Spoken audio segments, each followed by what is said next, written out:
আমদানি হয়। একদিন এই চেতনার লেবু কচলায় আর পরের দিন আরেক চেতনার লেবু কচলায়। জনগণের কথা, জনগণের যে কনসার্ন সেটা যদি সরকার সবসময় আমলে নেয়, সরকার যে জনগণের অধিকারের কথা যদি সরকার আমলে নেয়, তাহলে কিন্তু আমাদের সাথে ভারতের এই নতজানু পররাষ্ট্র সম্পর্কীয় আসলে তৈরি হওয়ার সুযোগ থাকে না। কিন্তু যদি বাংলাদেশে যেটা আওয়ামী লীগ সরকার করেছিল, জনগণের চাওয়া পাওয়া, জনগণের যে অধিকার, তার যে ভোট দেওয়ার ক্ষমতা, তার যে কথা বলার অধিকার, সব কিছুকে কিন্তু সরকার কবজা করে ফেলে শুধুমাত্র ভারতের হাতে পুরো দেশটাকে তারা তুলে দেয়। এই অবস্থায় যদি কেউ দেশটাকে চালাতে চায়, তাহলে কখনোই সেটা আর সম্ভব হবে না। কারণ বাংলাদেশের জনগণ কিন্তু 2024 সালে দেখিয়ে দিয়েছে যে এই যে দেশ, সেটা আসলে বাংলাদেশের জনগণের দেশ।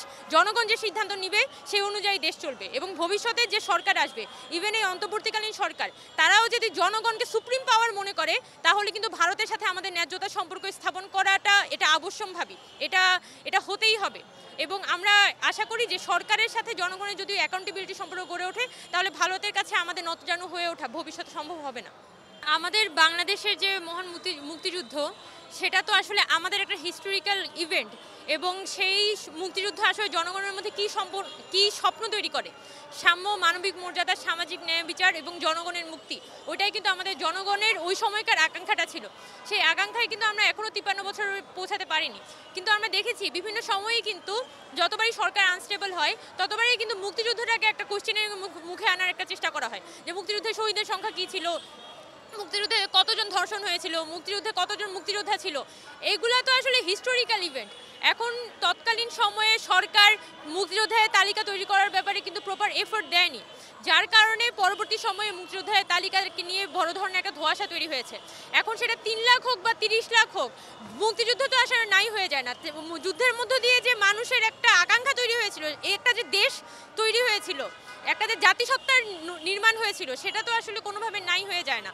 বরং আমাদের কাজ করা উচিত এই আকাঙ্ক্ষাটা নিয়ে। বরং কিন্তু সেটা না দেখে আমরা দেখি যে 2 দিন পর নতুন নতুন চেতনা আমদানি হয়। একদিন এই চেতনার লেবু কচলায় আর পরের দিন আরেক চেতনার লেবু কচলায়। একদিন মুক্তিযুদ্ধের লেবু কচলাবে, আরেকদিন জুলাই অভ্যুত্থানের লেবু কচলাবে। একদিন শহীদের সংখ্যা নিয়ে কথা বলবে, আরেকদিন এইটা নিয়ে কথা বলবে। এগুলা হচ্ছে পুরোপুরি একটা সারফেস লেভেলের আলাপ।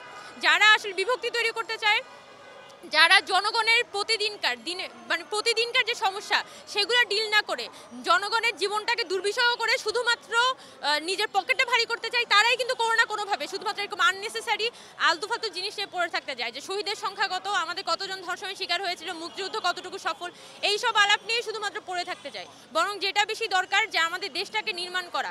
এইসব না করে আমরা যখন কালচারাল ওয়ারফেয়ারের মধ্যে আটকে যাব, তখন দেশের জন্য এটা কোনোভাবে ভালো কিছু ডেকে আনবে না।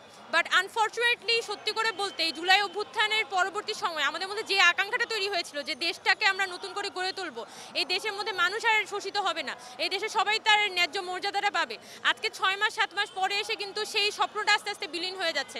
সবাই সে আগের ক্যাচালের মধ্যে ঢুকে যেতে পছন্দ করে। এটা আমি পার্সোনালি এসব জিনিসের মধ্যে ইনভলভ হওয়া একদমই পছন্দ করি না।